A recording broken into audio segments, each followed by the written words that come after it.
Today's webinar on cancer and depression. My name is Tammy Carter.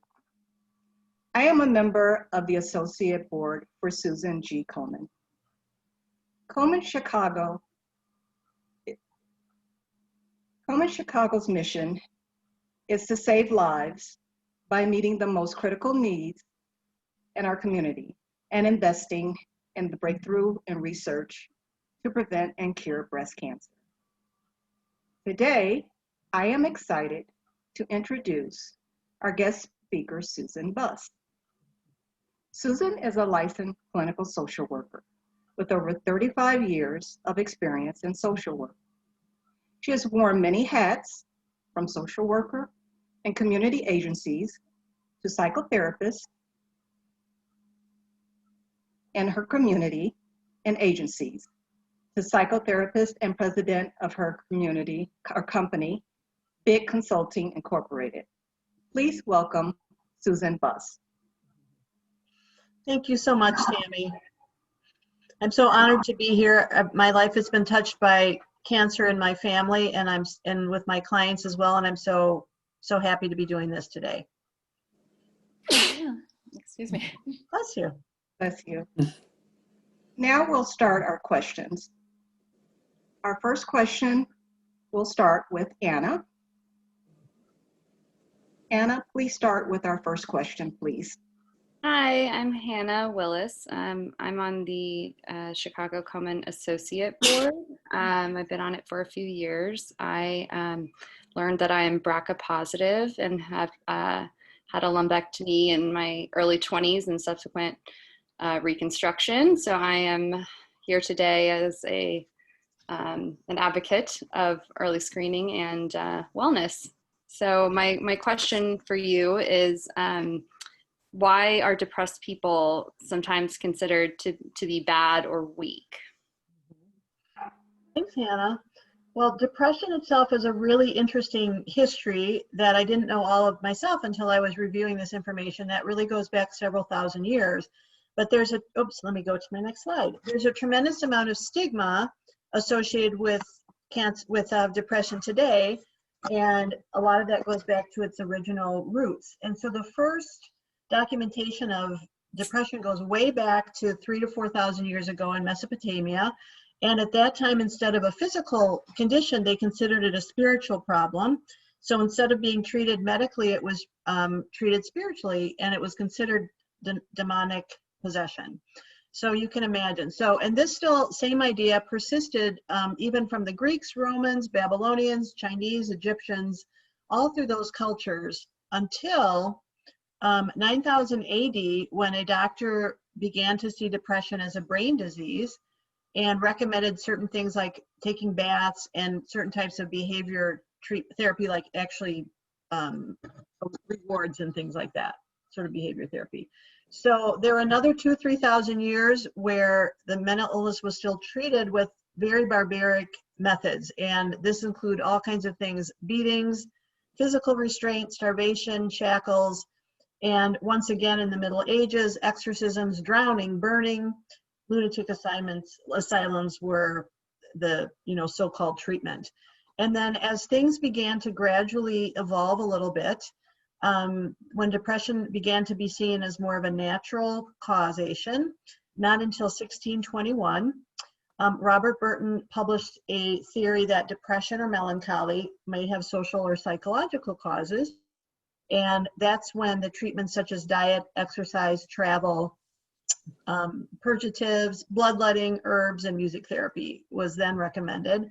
But it was still seen as a weakness. And so you can see it moving from people being seen as bad or evil, then into a weakness, and then another in the 1600s, they saw aggression as the cause, and then the treatments were just as kind of ridiculous. Well, not that this is ridiculous for depression, but horseback riding, enemas, water immersion, and a spinning stool, where they spun people on a stool to try to get the brain in the right order. So finally in 1917, Freud came along and also created psychotherapy as psychoanalysis as a treatment, but he wrote about melancholia and mourning as arising from real and symbolic loss. So there's all kinds of other interesting things that happened over the next few decades. In the 1950s, pharmacology came along, so medication began to come into use. And I'm skipping the stuff about lobotomies and all of that stages they went through. And then in the 1970s, the term major depressive disorder was first used and didn't become part of the diagnostic manual until 1980. Consider how relatively recent that is, only 40 years ago. So let's see, we got that already. And then just to go over the prevalence a little bit, sorry about that. So actually, even though there's this tremendous stigma, it's a huge problem in the United States and around the world. And currently they'll estimate with adults that perhaps 7% of the population, which is actually 17 million people, suffer from depression. And that's the adult number, that's not the teen number. It's at least that high or higher. And then one of the readings that I saw said that during the pandemic, it may be triple that. It may be 25% of the population, which is incredible. Adolescent rate is rated at about 13%, and which is higher for girls than boys. And then all of these numbers, females have higher numbers than males. And again, with teenagers, it's possibly triple the rate for girls as it is for boys. The highest numbers are for people who report 2 or more races, have higher levels of depression. The median age of onset is 32, and also within the LGBTQ population, the prevalence is as high as 32% and as high as 66% for transgender youth. So that's a major problem. Where does some of the extra stigma come from? Women and men have certainly different reasons for some of the stigma. For women, part of it is that it has been seen as kind of an emotional issue because women are more emotional, just that type of a problem, and that they're the caretakers in society, so they should uphold the moral values and not be, weak and and bad.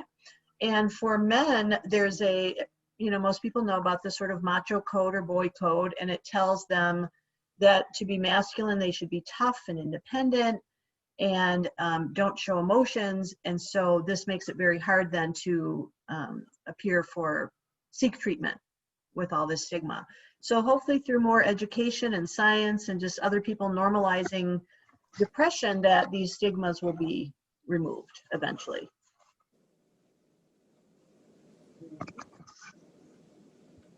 Okay. Thank you. Mm-hmm. Thank you. You're welcome. And I'm ready for the next one. Okay. Katie? Hi, I'm Katie Ackerman, and I'm a licensed professional counselor intern in Wisconsin. And my question is, how is depression different from sadness? Mm-hmm. Thank you, Katie. Well, most people will report, probably all people will report that they have sadness. Every time I touch my screen, it goes on the wrong side. That everybody has sadness from time to time, and that's very normal, and it's usually temporary, and it's usually fairly easy to, to kind of cope with that, and it'll pass. And the difference is that depression itself is more severe, and it usually doesn't pass by just willing yourself to pass. So it's more than just feeling down or feeling blue. One of the things that I work with on my clients, I have on the screen the difference between big D and little d. Little depression, even most people feel a little bit of a normal depression sometimes, which again is something that's going to pass and is just pretty mild, and you may be able to just go about your regular activities.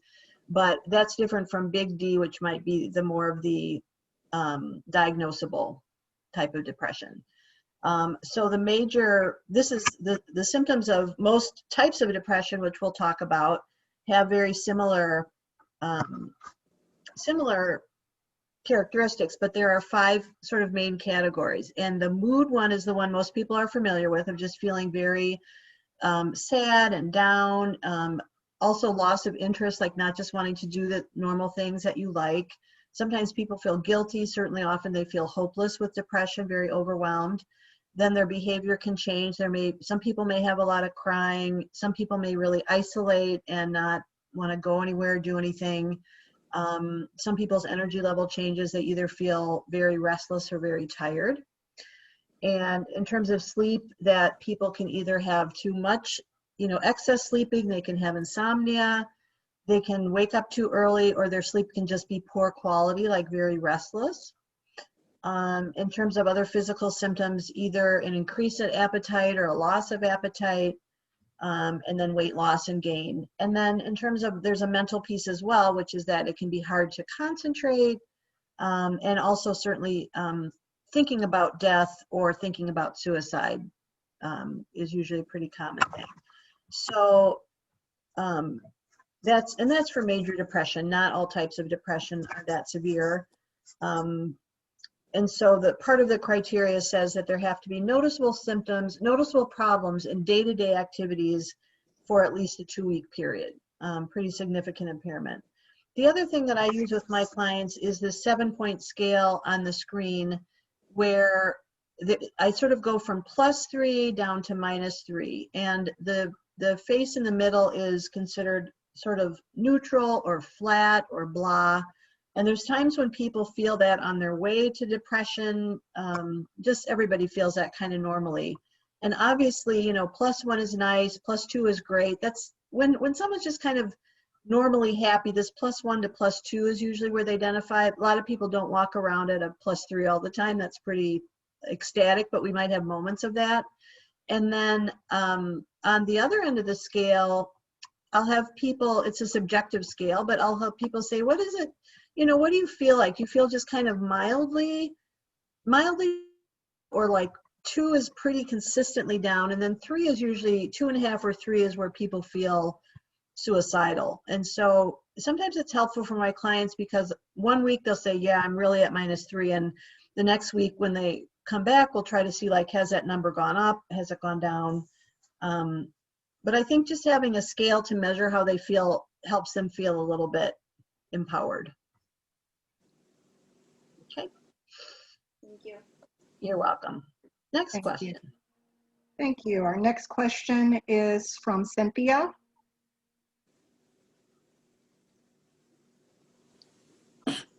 The question is not on the screen. Oh, I'm just, oh, actually, yeah, that's a good point. They don't have the questions, and they're not. Yeah, this is actually about different types of depression. The question actually was whether, Diana, we can't pause, can we? Okay. Start. Okay, hold on. Yeah, I guess I'm ready to. Okay.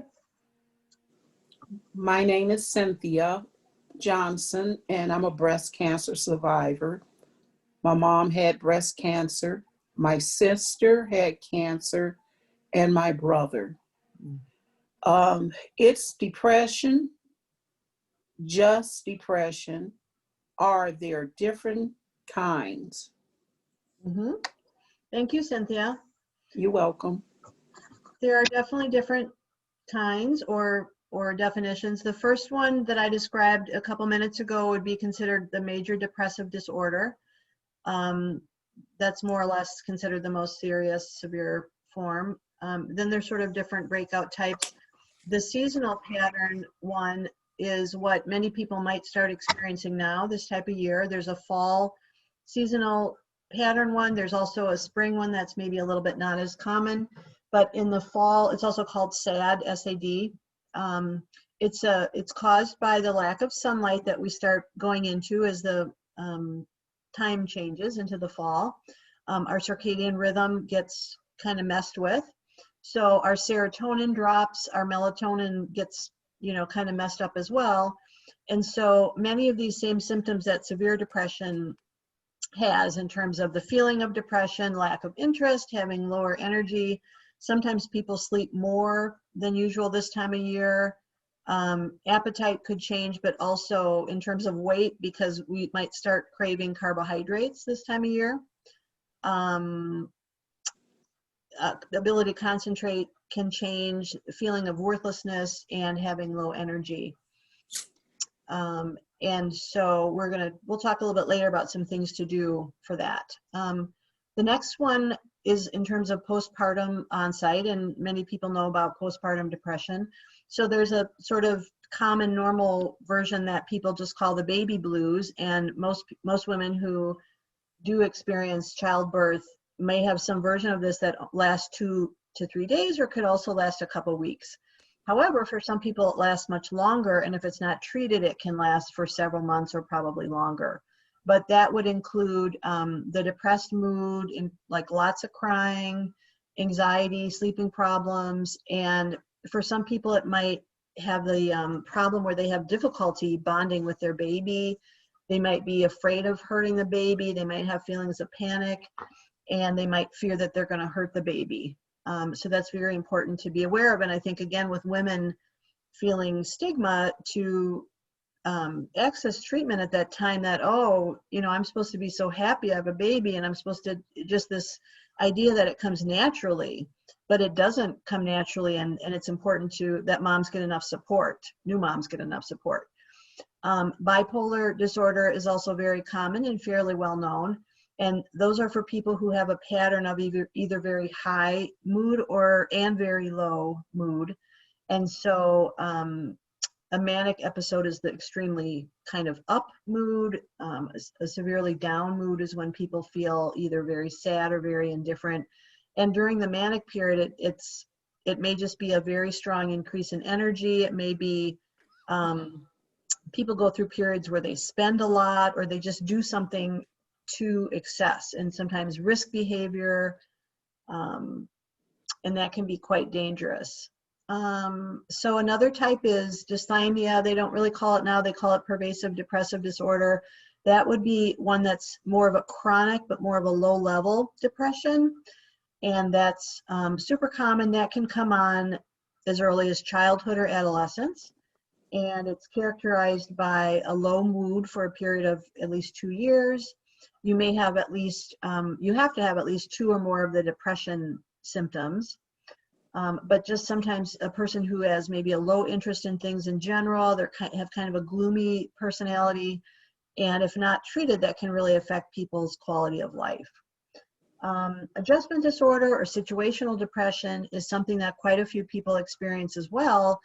And probably if we, went on the street and just pulled a few people off the street, many people would relate to this, because everything is quite stressful right now. And so it would be considered more of an excessive reaction to a life stressor that comes on within perhaps 3 months of the actual event, but there can be kind of a lag in that developing. So the stressor could be anything from, marriage, divorce, all the stuff that's going on in the world right now. Usually with that type of depression, it may not take as long to treat. It may not take as many methods to treat to help people relieve their symptoms, but it should also be looked into to build support, build coping. And I did mention grief and caretaker fatigue on here because I see that quite often with my clients, where that wouldn't normally, it's not defined as depression per se, but let's say that people experience one loss, and it may not be just the death of someone, it may be loss of a job, loss of a home, it's all kinds of types of loss, loss of career, everything. And so if they don't tend to that, and let's say then they have another loss, another grief experience, and then sometimes people have more over a period of a couple of years, they can develop, bless you, they can develop adjustment disorder or a more severe form of depression just by becoming very depleted and ignoring their own needs. And that can happen with caretaker fatigue quite a bit as well, where especially women are not so much conditioned to look after their own needs. And so they're giving all the time, and let's say their bucket of wellness just drains and drains and drains. And so that's something that I talk about a lot in therapy, is just encouraging women and caretakers to take a break and to to consider their own needs as important as other people's needs. Okay, next question. Hi, my name is Diana. I'm with the Associate Board. I have a history of breast cancer in my family, and my question is, what should I do if I think I'm depressed? Okay. So there we go. Fancy, fancy. So the first thing, I have sort of a look, tell, and ask set of ideas. So there are certainly very simple online quizzes, the 10 questions or less that people can take that just ask questions about, you know, do you feel these things? How often do you feel these things? Or how severely do you feel certain symptoms? And that is just a little self-assessment that you can do. If you Google the symptoms of how you're feeling, it may also show you that that might be depression. So certainly to tell someone, and whether it's a healthcare provider or spiritual advisor, teacher, someone, friend or family member, that you trust that they're not going to respond in an invalidating way or minimizing way, or that they'll keep your confidentiality, is very important. And they may have some suggestions for you as well in terms of how to respond to that. And then asking for help. So if it's not something that can just be easily taken care of, then certainly talk to your doctor, or if you just aren't feeling well enough to make that step, there's another point where we'll talk about how to help people, but just make sure that you don't ignore it, and make sure you keep asking until you get help that you need. Thank you. You're welcome. Our next question is from Cynthia. Mm-hmm. How is depression treated? Okay. I feel like we might have missed one, but so there it is. Make sure we come back to the causes one. I have a feeling we maybe skipped that one. We skipped number 4. Maybe we should actually go back to that one. I think Sandy's gonna help us with that. Okay. Would you like me to go ahead? Yes. My name's Sandy, and I have both of my parents struggled and suffered with cancer, and I've been a caregiver myself. And my question is, what causes depression? Thank you, Sandy. So depression can be caused by several different things, and there certainly can be a very biological basis, which is, again, another reason that there shouldn't be stigma for it, because it's as much of a legitimate medical issue as diabetes or cancer itself or anything else that people struggle with. So there's a DNA component. So if people have a history in their family of mental health issues, depression or other things, or even substance abuse, then we are at higher risk of developing depression. That's good to know for our kids and things. But in terms of the biology of it, that part of it is that I won't go into all the science, but some brain chemicals that there aren't enough of, some that there's too many of, but also some interesting research about the hippocampus and how that plays a role. They're doing some research with nerve cells and nerve circuits, and I'm not going to say more about that unless Dr. Bank wants to. No, we definitely know that neurotransmitter levels and fluctuations in neurotransmitter levels and hormones can affect mood. And of course, with cancer treatments, we see a lot of times the treatments themselves affect hormonal levels and can induce depression.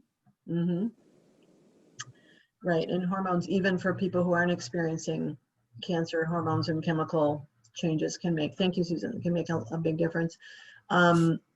We have to acknowledge the fact that stress and lack of support can cause depression, loss, certainly, trauma, and just being overwhelmed. Susan kind of mentioned this, but as a side effect of certain kinds of treatments or medication, I've had some of my clients talk about their treatment for cancer and not knowing whether the depression is a biological depression or whether it's related to the medication can be really hard to figure out. Okay. Next question.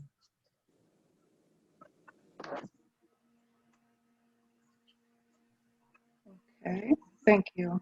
Mhm. So we did that one. I think we might be on 6. Mm-hmm. 6. Cynthia, could you please repeat your Okay, question? yes. My question is, how is depression treated? Mm-hmm. Okay. Get to the right slide and then we'll find out. There we go. So, so there are many ways, and this is somewhat of the more well-known ones. So obviously, more of the modern or Western types of method would include psychotherapy, which is counseling, could be individual counseling, could be group or couples or family counseling.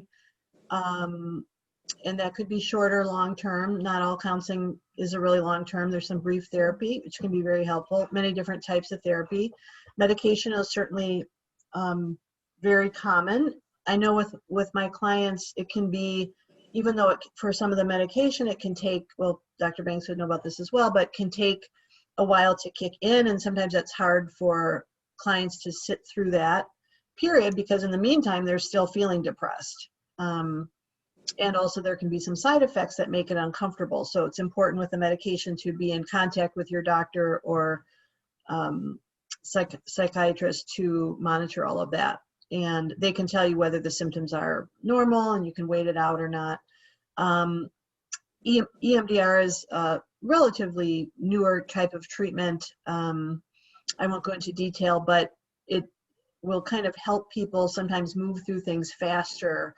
And usually there's some sort of eye movement component or physical type of component in the treatment that helps people engage their body and their brain in rooting out some of the causes of the depression.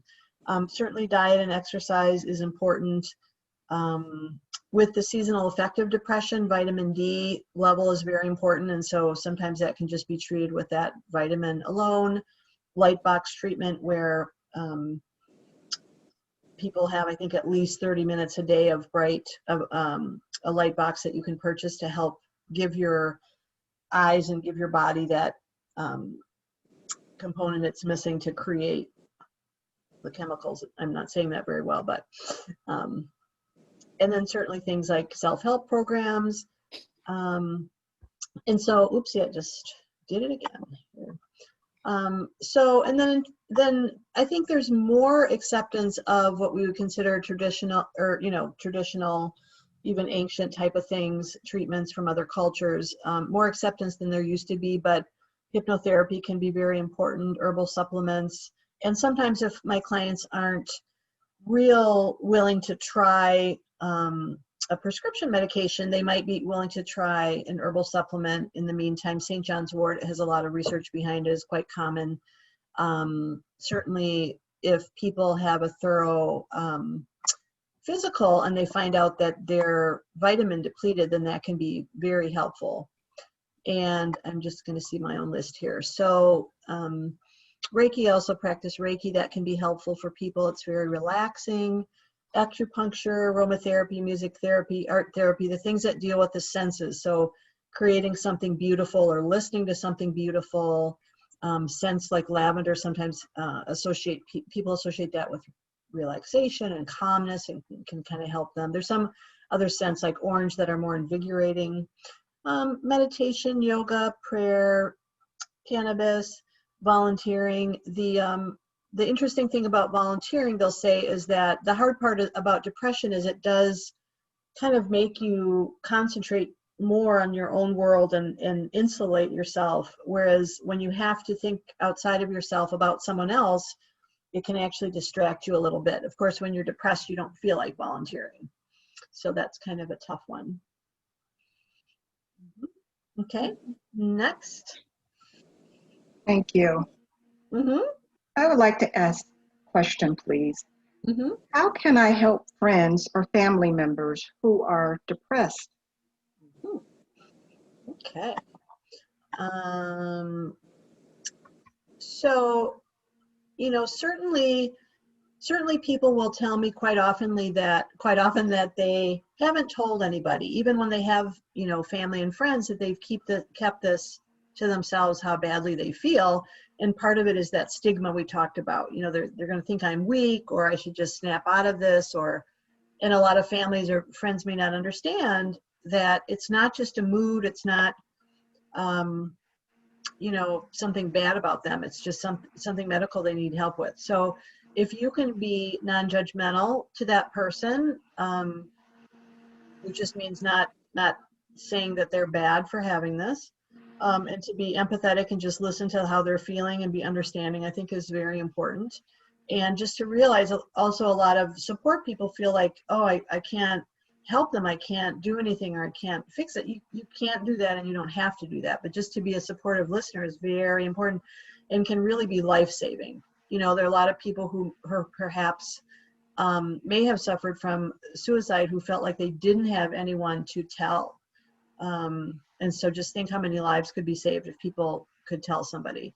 And on that subject, if sometimes people will share with a family member or friend, like, let's say that we do kind of keep asking them these questions, say, well, have you thought about hurting yourself? And they may say, well, yeah, I was thinking about it. And then we can still get them help, possibly with an emergency room or an urgent call to the doctor. And we can save lives that way as well. And you can also be an ally and an advocate, and just try to help end the stigma by talking about it more freely and donating to organizations and things. Thank you. Another question, please. How are depression and cancer related? I think that's my turn. I am Dr. Susan Bank. I'm a psychiatrist. I've treated probably a few dozen women who've had cancer. And I myself was diagnosed with cancer about 4 years ago. Oh, actually, is this mine? Yeah. Okay. Yeah. Sorry, the question changed on the screen. Mhm. So I know very well that there's a strong link between cancer and depression, and it makes it here. It says cancer is scary. Cancer can kill you. So of course, it's reasonable to be extremely anxious and quite common to get depressed with cancer. I did a literature review, and I found that the statistic of major depression in breast cancer patients was anywhere between 21 and 69%. Quite high, much higher than the general population. Mm-hmm. One of the things I would say, and it's one of the things we didn't touch upon, is that people often get major depression when they feel out of control. And cancer completely takes control of your life, even in its milder forms. You have to regularly see doctors. You might have to get radiation every day for a month, chemotherapy regularly. You might need physical therapy. You might need psychotherapy. It really takes over. And when people can't predict what their life is going to be like, they tend to get depressed, which is one of the reasons why COVID now is causing a lot of depression. Yeah. We have no control over how long this is going to happen. We don't have control over our ability to see our friends or family. Cancer is much like that. And it's often really difficult with cancer to do the things that you would normally do that provide a sense of comfort and well-being. Oftentimes, cancer treatments cause fatigue or nausea. They can transform our appearance. We often feel insecure about the way we look when we're undergoing cancer treatments, certainly with something like a mastectomy, or if you need chemotherapy and your hair falls out. Cancer makes it hard to exercise. It makes it hard to engage in spiritual exercises. It makes it hard to see friends and family. And it really shakes up one's life. And so, of course, it makes sense that we would see a relationship. When I was doing my literature search, I found that the people that were most likely to get depressed when they had cancer were individuals that were single or had very little social support, women that were lower in socioeconomics who couldn't afford to get self-care, so things like massages or buying themselves flowers, or and certainly the more severe the cancer, the more likely it was associated with depression. When cancer treatments affect hormones, they're very much associated with depression. A lot of women that have cancer have to take tamoxifen or other estrogen lowering drugs, which can cause depression. And again, as I said, women that have to have mastectomies or who have hair loss from chemotherapy often feel extremely self-conscious about their appearance, and that can cause depression. Mm-hmm. Mm-hmm. Would it be logical that there's a link in sort of like the amount of depression with different, depending on what the stage of the cancer is? Definitely. Mm-hmm. And not every study correlated the severity of the depression with the stage, but most of them did. The more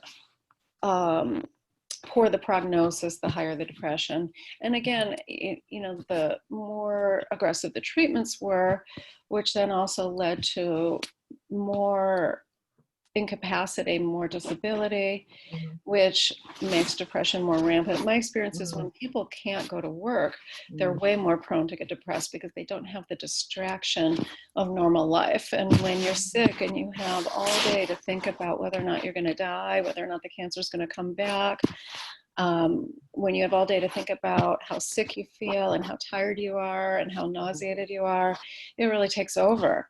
And so, of course, the more incapacitating the treatments, the more likely we see depression because, like I said, that lack of control completely exists at that point. Mm-hmm. That's a really good point. Thank you. That was very thorough. I really appreciate all the points that you brought out. Thank you. Yeah. Thank you, Dr. Bay. Mm-hmm. Our final question comes from Sandy. Sandy? Yes, I'd like to know where can I get help for depression? Mm-hmm. So there's all kinds of places you can get help for depression. And I could have probably had 10 slides just on that question. So I just put some of the main links. One of the places that has a self-test is www.depression.org. And then, NAMI, National Association of Mental Illness, is very important for resources. And of course, I can't see the one in the corner. Yeah, NIMH is very important. And of course, the National Suicide Hotline is important to mention as well. Is anyone aware of any, I have a couple of book sources on the next slide, but any other really important resources that they would want to mention here that they see missing? I guess I would say most people's primary care doctors are a good resource because most primary care doctors have at least one or two psychotherapists or psychiatrists that they refer to. So that can certainly be a help. And Psychology Today has a section where you can look for a provider and you can put in location and any other characteristics that you want to mention. I find that to be a really helpful resource. I agree. It even will ask you your insurance information. So if people are looking for in-network providers, it will connect you to people that take your insurance, which saves a lot of time and energy. And I think there's also breast cancer support groups too. Good. Meant to put the Komen website on here. Did not. Tammy, is that, I knew it before, Tammy or Diana, do you want to mention the Komen website? Sure, you can find more information at susangkomenchicago.org. Great, thank you. And also then this other source that's on here is Cancer Wellness is a magazine. They're a sponsor of they're the sponsor today. So that's another important resource. Of course, I obviously couldn't, mention every book that's ever been written on depression, and there are a million. Diane actually recommended the What Your Doctor May Not Tell You About Breast Cancer, not specifically about depression, but I'm sure that that's in there. And I don't mind these books for dummies. Some people don't like them. I think just for kind of simple explanations, they're not too bad. It's okay that you're not okay. There's some good books specifically for men with depression to go into the male psychology. And I really like this author, Julia Ross, who has the Mood Cure, and I believe she has a book called The Food Cure. So in this book, she actually talks about how the different chemicals, tryptophan, I think, helps manufacture serotonin. How do you get tryptophan? You eat turkey. There's other different foods.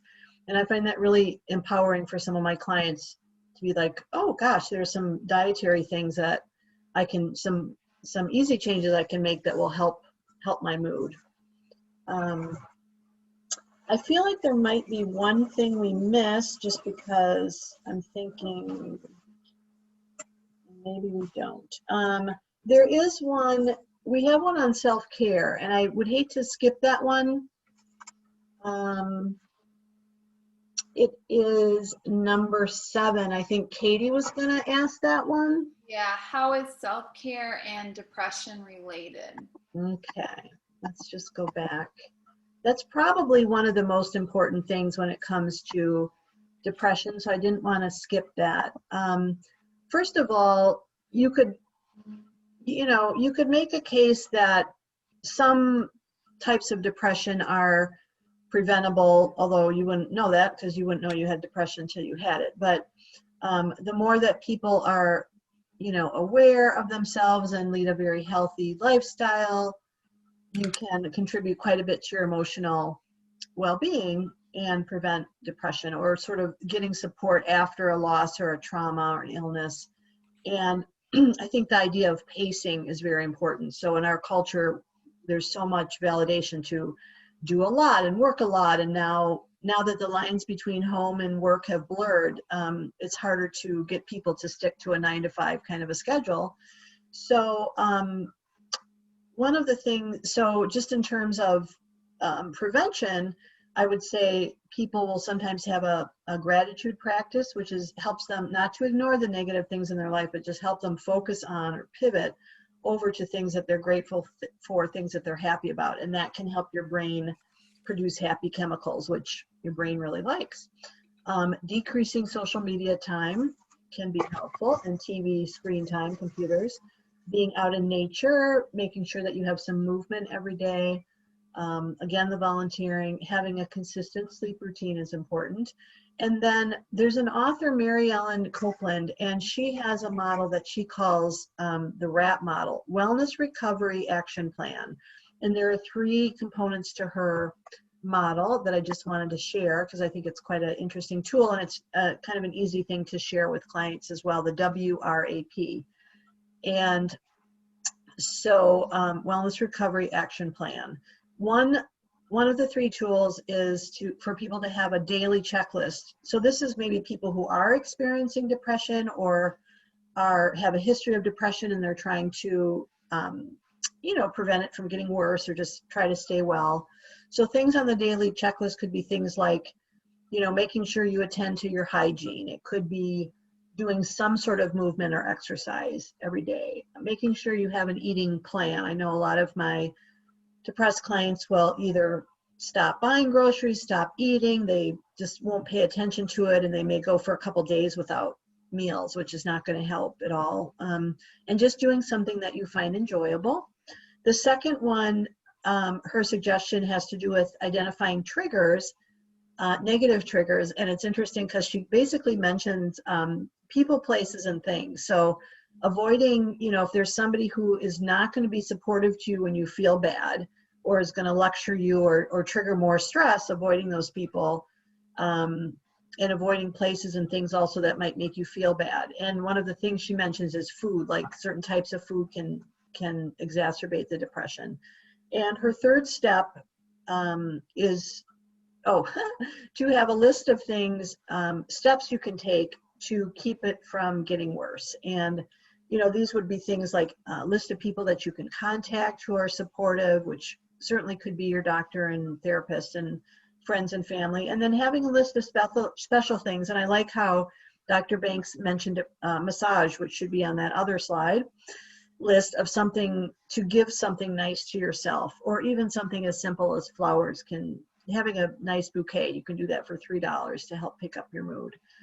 And the last thing I'll say about prevention and self-care is that sometimes the image of a spiral going upwards or a spiral going downwards is kind of helpful. And it's almost a little bit like that 7-point scale where, people can sometimes tell if, I'm kind of going down. Like I feel a little bit bad, but I'm not at my worst, but I'm going down a little bit.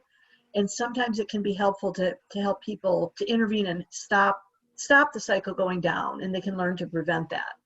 And find themselves just moving up on the happy part of the spiral. So, depression can be really tenacious, and that's why people can feel really hopeless. So, it takes a lot of resilience to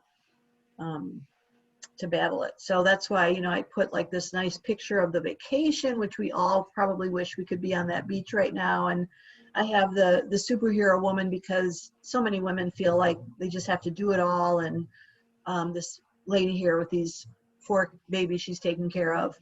So we need to make sure we give ourselves breaks and treat ourselves really well and stay healthy. I have one more thing to add.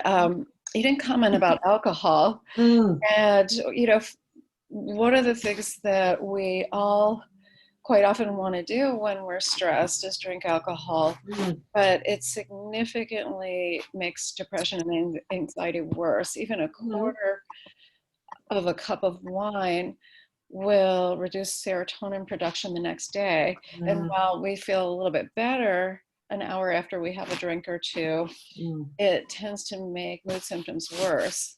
And so what I always tell people is, well, you might be craving alcohol and sugar at this time. It's the last thing that your brain and body need. And so kind of doing what doesn't come natural is often what one needs to do when they're depressed and when they have cancer, which can be extremely challenging.